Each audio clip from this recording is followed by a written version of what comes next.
Buenas tardes. Thanks everyone for joining us in this dialogue with Boris Groys. Of course, we thank him for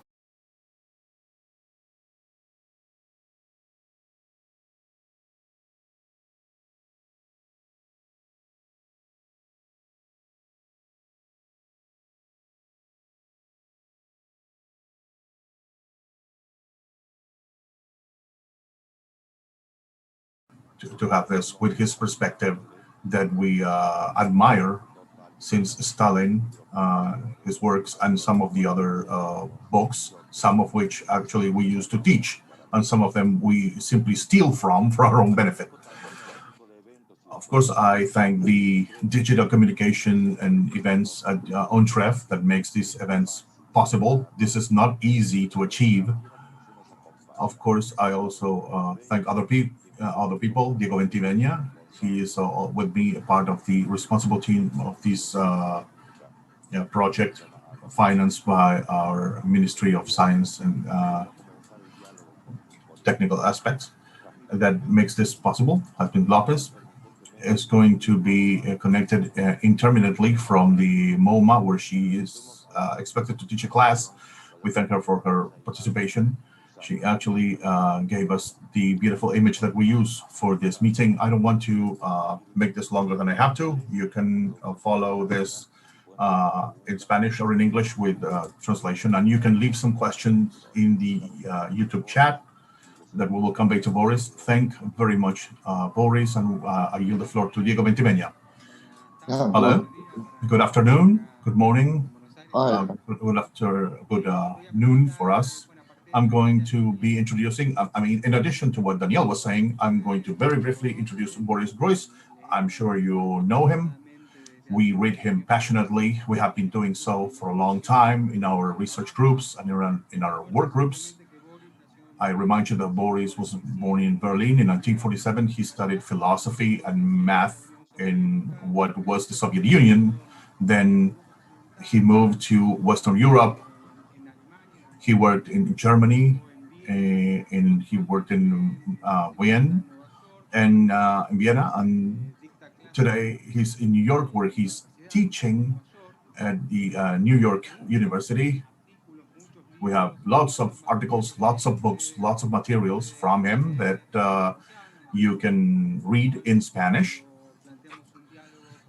Normally, when we have a dialogue with one of these personalities that we invite and that kindly give us the opportunity to talk to them, we try to use that time to show some of the texts that were published in Spanish in our country. I'm going to show you some of them.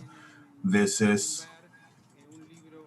a book that is becoming public. I'm sure many of you know this book. And like Daniel said, you can steal from this. This is from Caja Negra. That's the name of the publishing house. This is one of the books that Caja Negra has published. And then another one of his books in Spanish in our country that's available. That's Introduction to Anti-Philosophy, that was published some time ago by Eterna Cadencia, another publishing house. And there are many of these books that are classics regarding the arts and also the problems of language. That is a topic that for many of us is a fundamental problem that needs to be approached. And then there are other books that were published by Pretextos from Spain. They have published many of Boris's works, and that is very important reference work. Like Daniel was saying, there are projects that actually give us this opportunity of having this dialogue with Boris, like Transitional Archives and the Diagram of the Living project from the UBA. Those projects make this dialogue possible. That is actually structured as a dialogue. We are going to maybe present Boris with some starting points to start thinking. And of course, we encourage you to intervene as well and maybe ask questions through YouTube. Okay. And this is a space that is devised so that you are able to participate. I am going to touch on some topics that Hasmin had talked about. Hasmin, of course, was a part of this whole process to materialize this talk, but unfortunately, she is some other obligations at MoMA. But she had posed some questions that could be good starting points. Actually, I have recorded Diego. Oh, great. Okay. Okay. So we're going to listen to her voice then.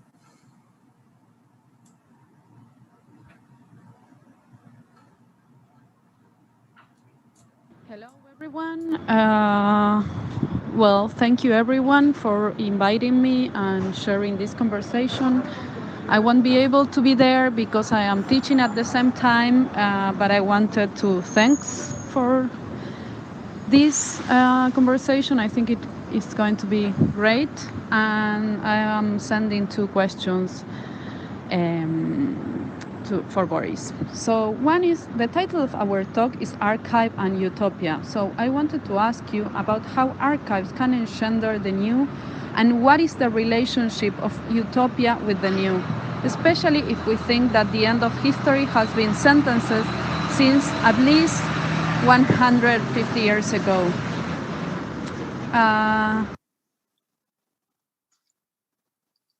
And the second, I also wanted to ask about the topology of the archive in relation to support and materiality. For example, can there be archives of imagination or archives of or emotions or orality? What are the material conditions or the supports needed for archives to exist? Are there intangible forms of culture that can become archive? Can the body be a support for the archive of the imagination? Thanks a lot. Bien. Right. Diego? Diego? Yeah. Yes, I don't know if Boris, were you able to hear Yes, I was able. questions? Yeah, I understood the questions. I understood. Yes, the end of history. Yeah. Sí, querías. Actually,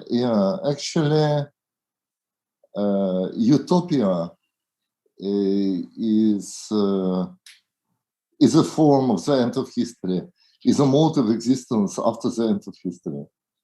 That was traditionally, utopia was thought as something that creates an unchangeable form, a form that transports the mortal into the immortal and the temporary into the eternal.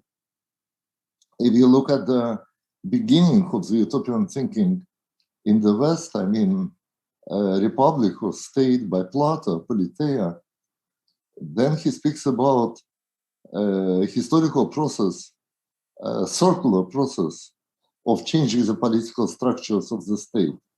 So it goes from monarchy to democracy and back to monarchy. And so the evolvement of the political forms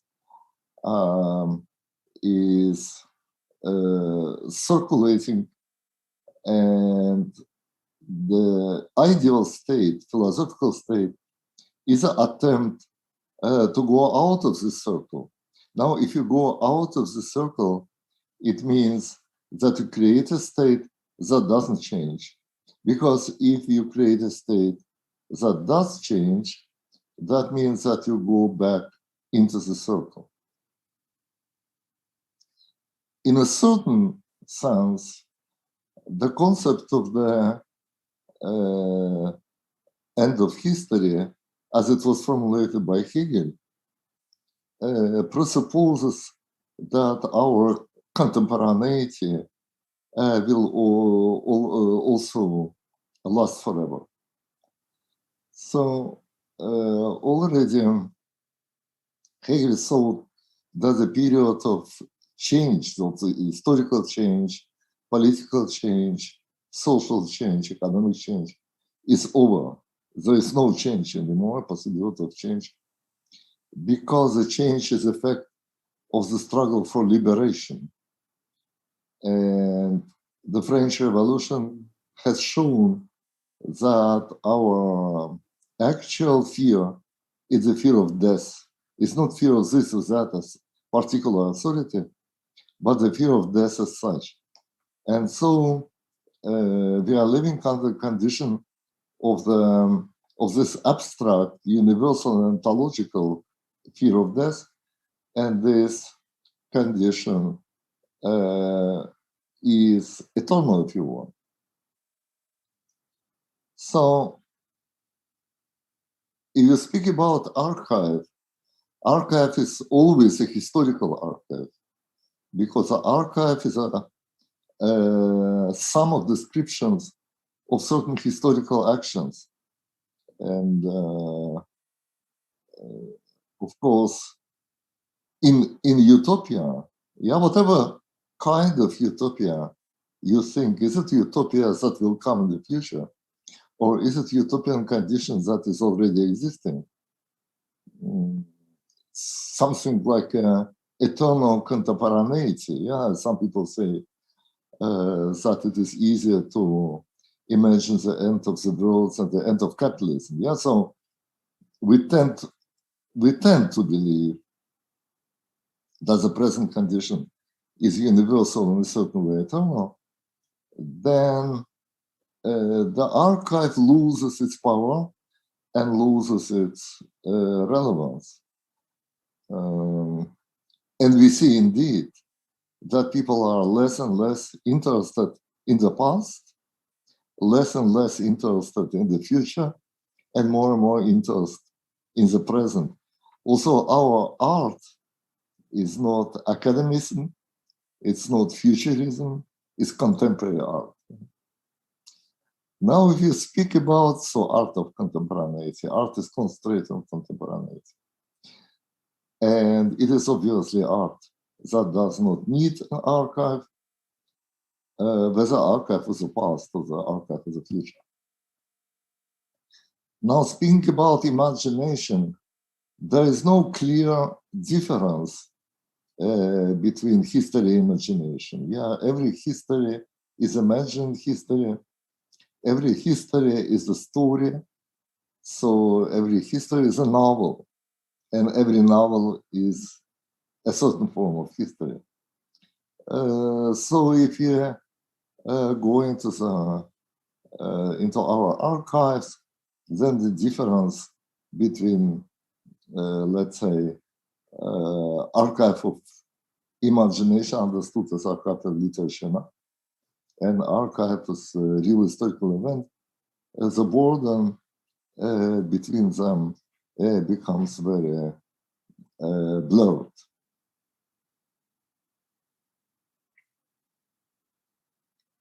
So that would be my answer to these two questions.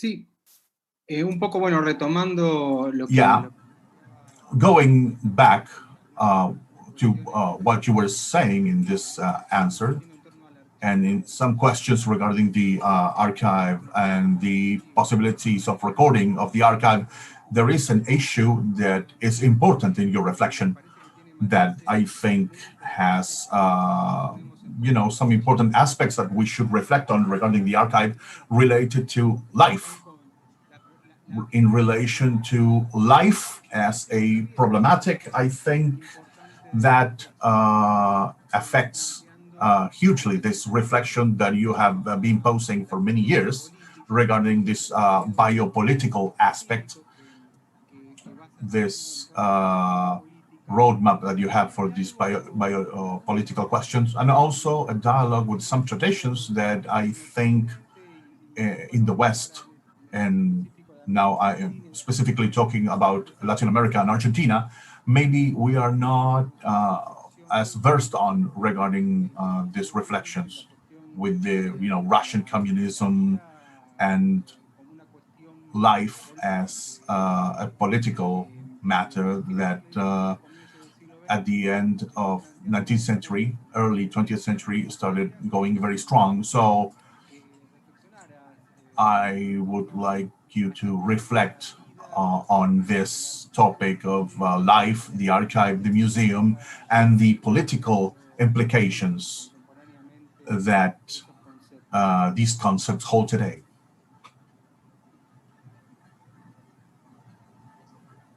Well, of course, the 20th century was a very political century. We have, of course, a phenomenon of Soviet communism. We have also a phenomenon of fascism and national socialism. We have also a phenomenon of Western-type liberalism, which is also a political ideology. And we have a century full of political conflicts among them. And these political conflicts, of course, very much define the shape of the modern culture in general, and also artistic and political imagination of modernity. But if you speak about notion of life, of course, to my mind, it is born with a Lebensphilosophie, a German philosophy of life, actually with Nietzsche, and then Nietzschean tradition, and of course Bergson, Elan Vital, and so on and so on. So if you speak about life, then it is, of course, a discourse on life is a discourse that attempts to transcend this political definition and conflict. Because if you say that you have to live to act, to think, and to act politically, so your body is primary, and your thinking and your spirit and your political attitudes are secondary, then of course at the center of your thinking is a biological process of living as such, and everything that is related to that. And this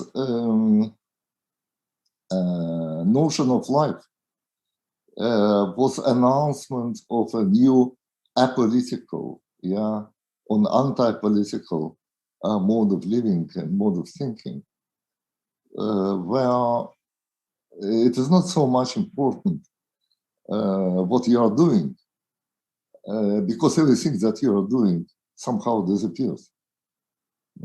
It is important that you are living, and it is important that the human race as such is living, so the humanity survives.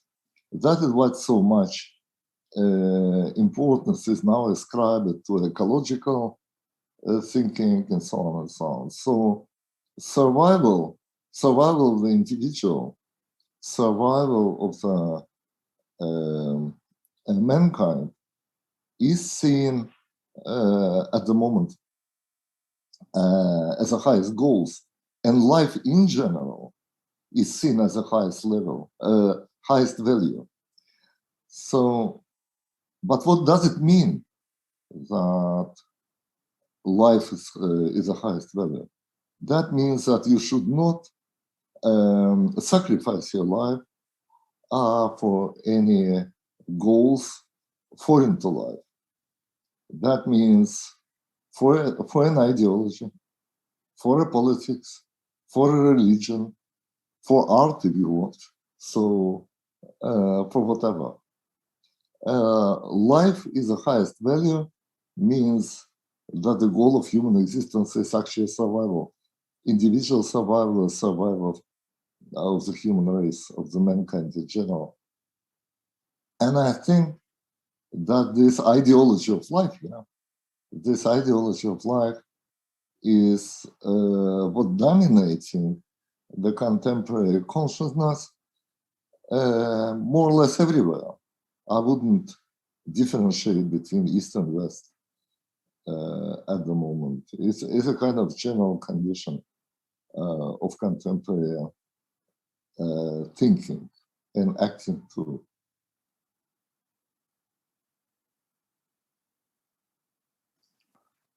Finally, Jasmine is here with us. Welcome. Thank you, Daniel. Hola, ¿qué tal, Hello, Jasmine? Boris. Hola. ¿Cómo estás? Bueno, estuvimos planteando algunas preguntas, algunas cuestiones. We have asked, we've been asking some questions. Now that we have you here with us, do you want to pose a question? Yeah, sure. The questions I had prepared, have you asked them already?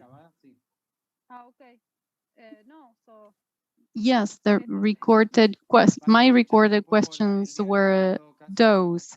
So you can go ahead and listen to the conversation and then ask and comment as we go. Daniel, do you have a question? No, por favor, sigan ustedes. Yo estaba justamente luego en el... Yes, please, go ahead. I was thinking about life as you said in your answer, Boris. I was wondering about some strong elements in your comments, and that's part of the question too. This idea of the Russian cosmism and tradition and some policies. I mean, following your work and reflections, ideas that come back to us in the contemporary debate and come back to us, especially to us in this very political debate around life during pandemic times. So I was wondering, by understanding your texts, what do you see is the place of life of the museum? The museum as a space. I think in your texts, you make a reflection of problematizing the vital spaces, the art spaces, and the museum as a historic construction, which per se is an important element in your reflection. So I was wondering, does it earn a new meaning, museums as archives currently, in relation to the present and the future times in this mandatory virtuality world as a result of the pandemic and the special isolation measures, libraries, museums, archives closed? Well, of course, the museum, library and museum is the first place. They were for a long time the privileged archives, the privileged places of the archiving. And the society lived under a certain kind of responsibility to keep them. So we should not forget that to keep the archives means a great degree of investment and energy to build the spaces, to keep the spaces in good condition, and so on and so on. And it presupposes also the lively, keen interest by the public to see all this all these archived things. I wouldn't say that this responsibility, interest have disappeared.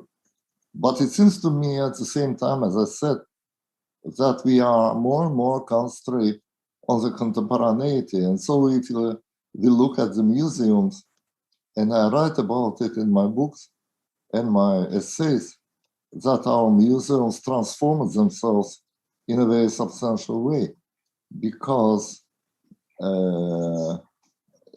they more and more are becoming the stages for performing temporary exhibitions and other events and performances and screenings and conferences and so on and so on. So they're losing their character of,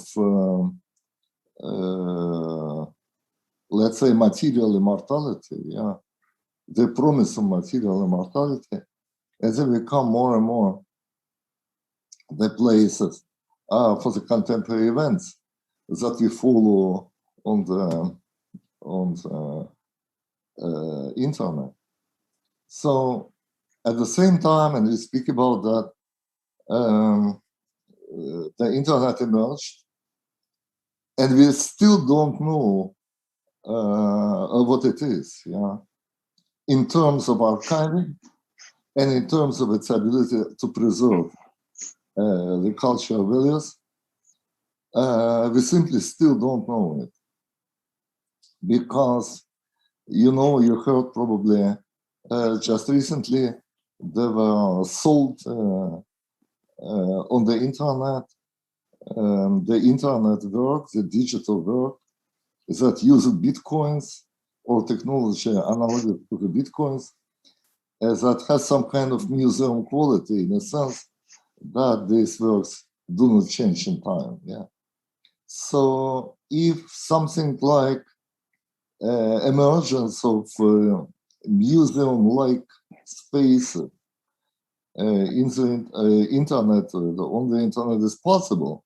So if you can create spaces that have certain stability, then we can say that internet has a chance to substitute the museums and the libraries to a certain degree.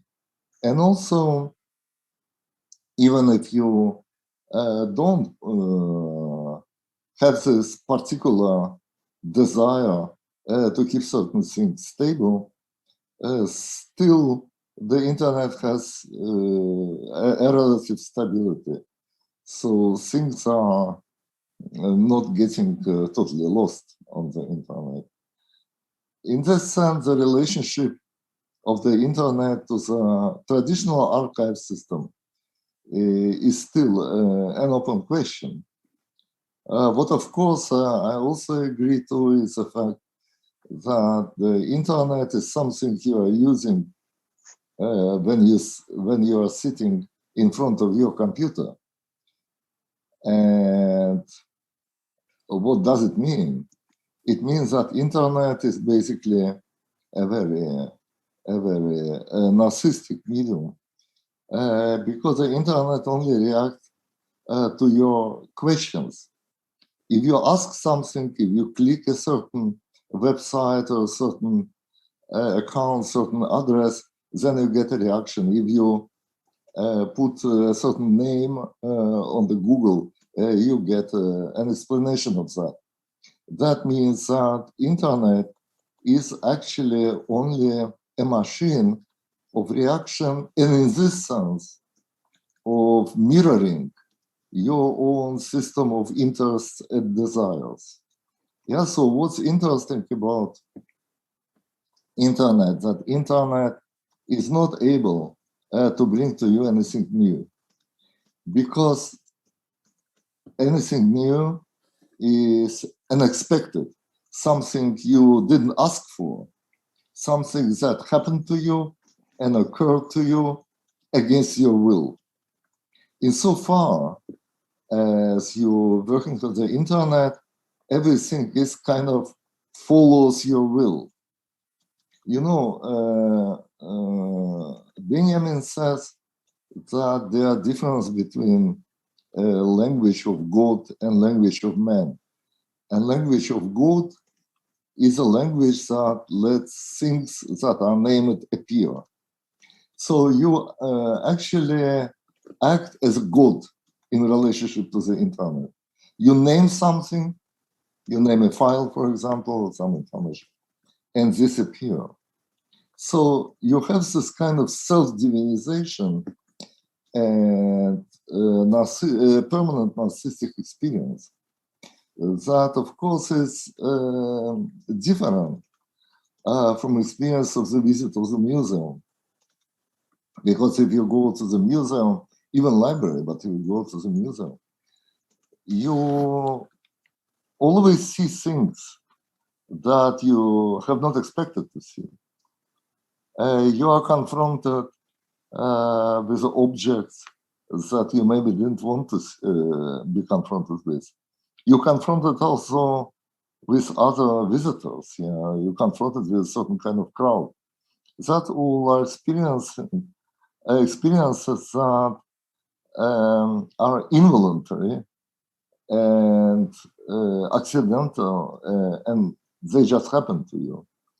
So the internet has the ability to substitute the traditional archive, but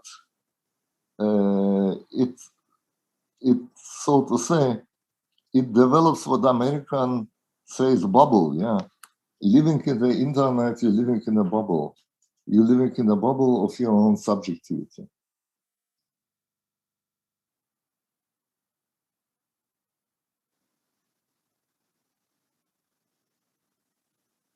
Bien. Tenemos algunas preguntas. Very well. Do you have... We have a question from the audience, it seems. Yes, that's it. We have a question. We translated for you. It's on the chat box. We have a question from the audience right there. Do you want me to read it for you, Boris, or can you read it from the chat? No, Okay. better if you read it.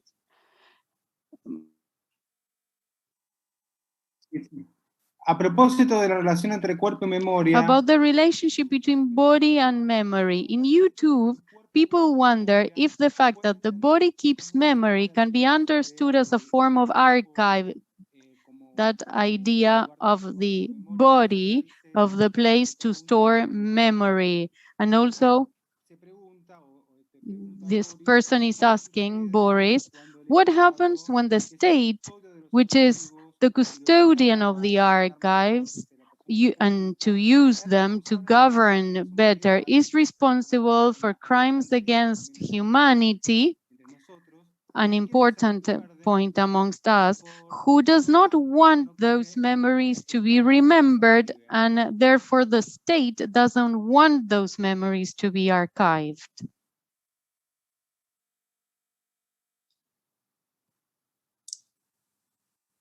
Well, first of all, the whole history of culture is a history of crime. That is very well known and was said many times.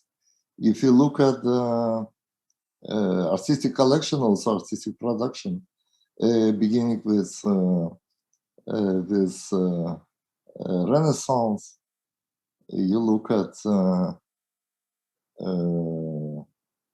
Medici and many others, they were all criminals, of course, who supported art and collected art. That point number one. The point number two is that the state is only partially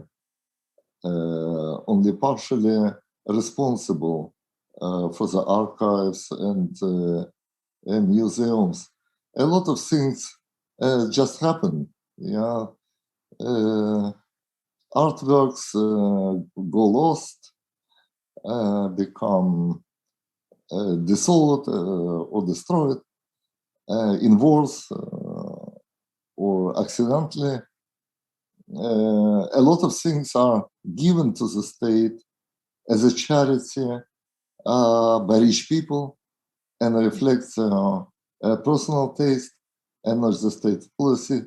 So what we see actually in museums is always a very strange and kind of surrealistic collage out of very strange objects. If you go to a big museum like, I don't know, British Museum or Metropolitan, you see Egyptian mummies and some kind of classical paintings. I don't know what. It all makes no sense. It's kind of a strange, surrealist event. But if you speak about injustice and terror and memories of them, then of course there is a long tradition to turn them into art, to write about them historically, write about them literary, and make art out of them. If you look at, for example, Bosх or Bruegel or Goya and many other famous artists, what they are doing, they were doing history of these wounds, that different powers left on the bodies of population in many ways. So the question, the responsibility for, I would say, responsibility for this kind of memory lies not on the state, but on the individual.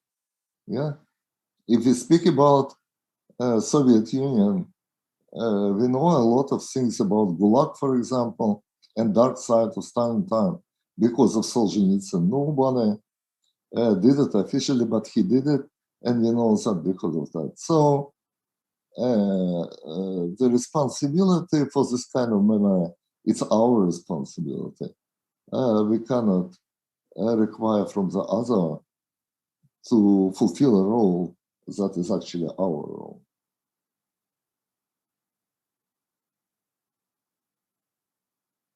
Yo tengo un comentario más que una pregunta. Justo I have a comment other than a question. I'm teaching a class at the MoMA Museum right now.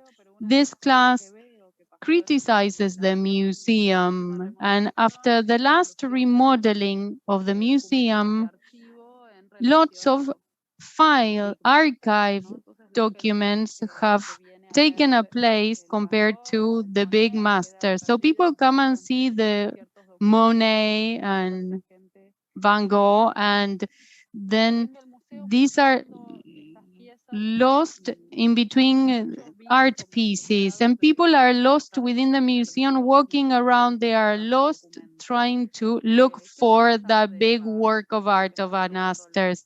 It's an attitude. Especially large museums such as this one are trying to stay up to date on the political and society agenda of what the community is asking from them. It's washing up their face, saving face by the large museums.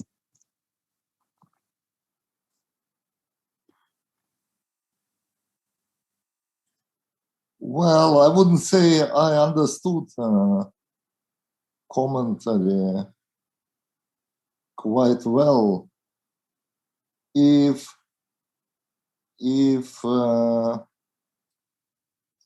it is said that the visitor is lost in the museum, then it's a good feeling. It's precisely what museum is for. If you are sitting in front of your computer, as I said before, you are never lost, because you control what you see, and you get what you expected. Yeah, so you feel empowered. But it's not a good thing to feel empowered all the time. So if you are coming into the museum, as I said before, there's an absurd show. It's a collection of strange objects that are actually historically totally disconnected. Yeah, that is a surrealistic montage or collage. And when you come there, of course you are lost, and of course you lose orientation. And it is precisely what culture is about. Yeah, culture is not something that gives you orientation. Culture is something that lets you lose the orientation. Yeah, let you feel how to say, lose your certainty in the dealing with the world. Yeah, if you come to the supermarket, for example, it's like you use the internet. You are never lost in the supermarket. You are never lost because you know what you have to buy. Yeah, but you are lost in the museum. I agree. You are lost in the library. You come to a library. You come to a big bookshop with hundreds and thousands of books, and you feel yourself lost. It's a good feeling.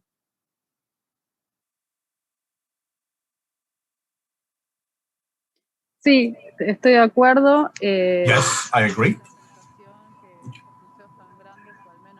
I have a sensation that at least MoMA or these big museums are trying to position themselves and trying to generate some context around these big masterpieces. So they have a lot of contemporaneous documentation, and that is something that the typical visitor of this museum does not expect. So there is a sort of shock that takes place that increases this sensation of being lost.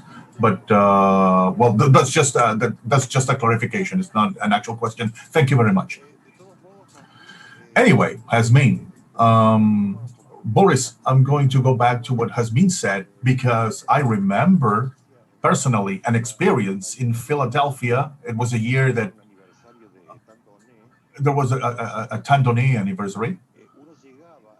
So you will reach that part after having gone through all the previous documentation. So the shock of Tandone, I mean, should be there, and I think it's still there, you know. So that was a little bit dampened. It was like at that point, that documentation was enemy or had a detrimental defect on the body of work. I don't know if maybe we could clarify this a little bit, Boris and Hasmin. Well, we are living in a time of confusion. Yeah, you know, once in the 40s and 50s, Georges Bataille wrote that feudal times was a time of clarity, and the communism is a time of clarity, but bourgeois society is a society of confusion.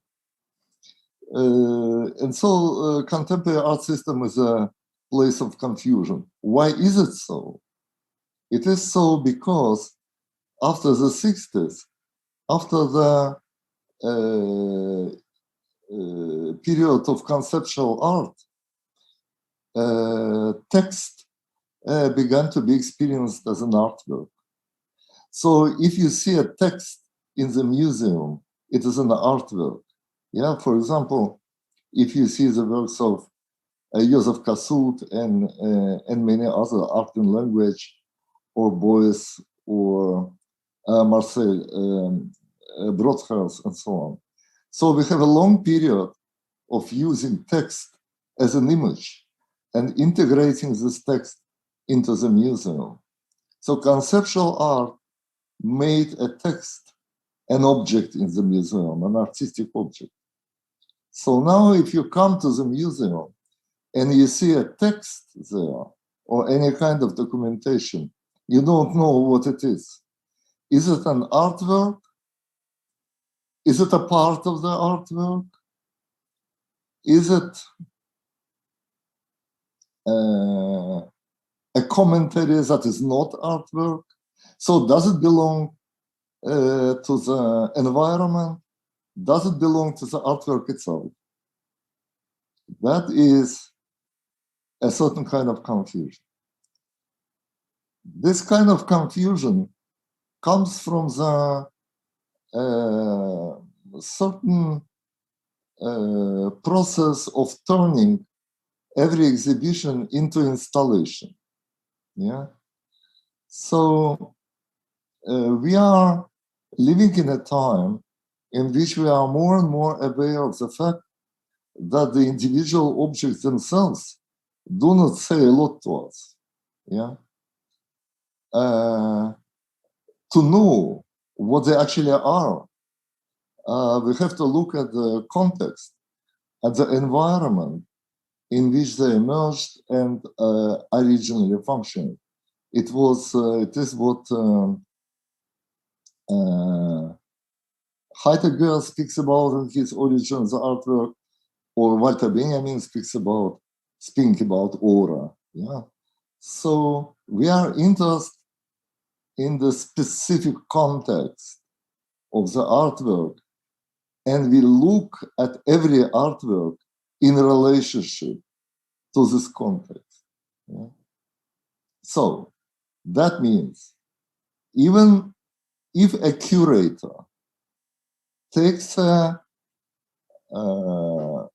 object of art, which is maybe traditional object of art, and creates an installation using different texts and different documentary, and put them together in the museum space, it is simply a new work of art in which the traditional work of art is used as a ready-made.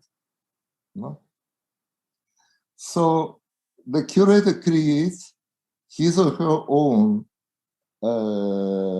artistic installation using elements of the museum archive as ready-mades. And that is what many curators were openly are doing. Yeah? Also artists are doing, creating new installations using the old works from the museum collection. So I would see this phenomenon that you described as a further confirmation of the fact that art that we see in the museum too is contemporary art. It's not a classical art. We see contemporary installations using old art as ready-made, integrated in this contemporary installation. And that tactics and strategy became possible after the conceptual art of the 60s and 70s. And it seems to me that it's expanding more and more, not only in relationship to the old art, but also in relationship to the art from the different cultures and countries. We see more and more contemporary art produced in different countries, and we maybe not know so well the context. Yeah, so they bring the context with them in form of documentation or explanation, and so everything becomes turned into a kind of post-conceptual installational practice. Creo que es muy interesante lo que decís y describe muy bien. I think that's very interesting, and that describes what I also see in these shows. It's interesting, particularly talking about MoMA, which is pretty much a mecca of modern art, that modern art is actually trying to become contemporary art. Probably that is the reason why they are creating this documentation context around, for example, a Monet. I think it's Yes, very that interesting. that is precisely the case. El Everything, una especie de travestismo del modernismo. I don't know if I would talk about the everything transvestism. everything becomes contemporary. We have an illusion that we see the art of the past, but we see contemporary.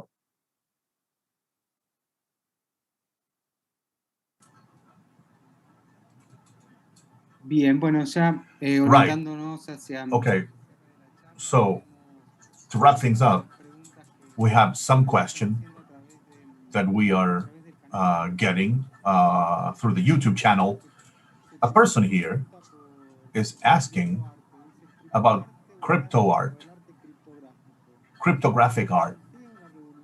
Does that pose a revolution in the trade of digital art? And this person also asks, do you think that NTL technology is going to somehow install the aura, the lost aura of digital art that is lost? I mean, that was also part of, historically was part of your reflections, that aura concept. Well, it's a complicated question, the relationship of aura and internet.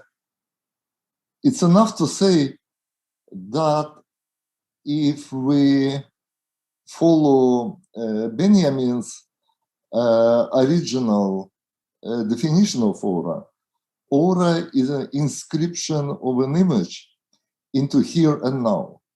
And now if you look at the internet, everything at the internet has an address.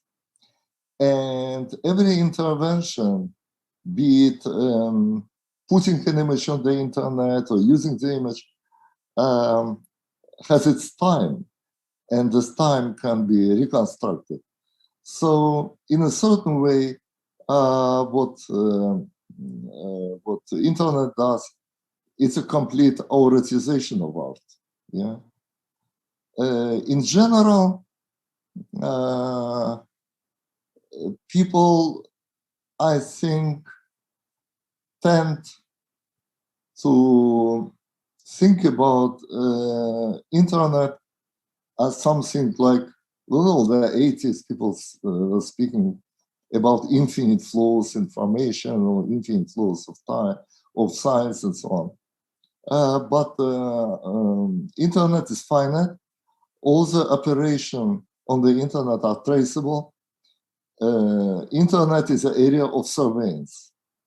Internet is produced to put the flows of information and flows of reproduction under control. If you look at the modern time, we have only originals under control. So the original artworks, for example, were put into the museum or in the galleries, or they were destroyed and discarded. Yeah. The reproductions were circulating in a kind of topologically indeterminate space and time. They could not be controlled. The internet is invention that put reproduction under the 100% control. Yeah. So now we control not only production, but also reproduction. And that is completely, that is sea change. Yeah. If we compare that to the traditional analysis of the mass culture as we know them for 30s or 50s. Now, speaking about Bitcoins and this kind of, it is something that people don't know, and I also don't know. It is very promising. It is very promising, of course, as a possibility to create something like a museum inside the internet space. Yeah, kind of stability of the image. But the question to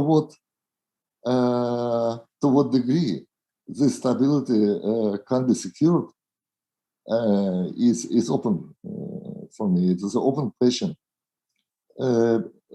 because this kind of bitcoins and all these clouds and so on, they need a lot of energy, a lot of money. It is very complicated, actually, technologically, and very expensive to secure all this stuff. And also, it depends on stability of our system of electrification and supply of electricity. All of that is questionable. If you have a solid object, so to say, offline object, its stability is guaranteed to a certain degree by nature. But here, it's only guaranteed by a system of supply of electric energy. And that is not quite a guarantee. So I'm rather skeptical, but it's, of course, a very interesting development.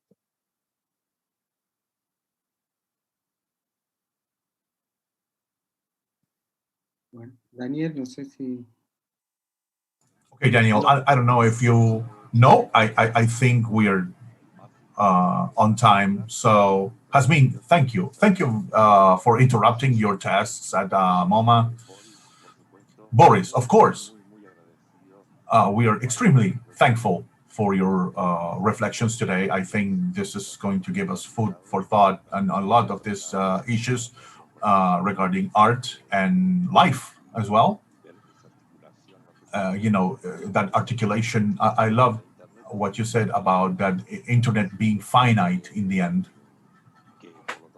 and that that creates a certain tension between what's finite in the network, even if it's a huge network, and our desires. I think that there's something there that is worthy to be researched. Of course, everyone here, thank you very much. Thank you to the university. Everything worked perfectly. And of course, we hope to have you with us in new encounters and maybe at some point meet personally, because this stimulates part of what we are. But there is another part that is in dire need of the real, actual meeting in space and time. So thank you. Thank you very much, Diego, Hasmin. Thank you, Boris, again. It was my pleasure, and of course, I would love to come to Buenos Aires again once, if it would be possible. Sí, estás invitadísimo. Of course, you are absolutely invited. As soon as we can open some sort of teleportation channel, you'll be our first guest. Precisely. Okay, some beaming. Some beaming. Okay. Okay, thank you. Bye. Bye. Thank you very much. Thank you for your invitation, and thanks everyone who's watching.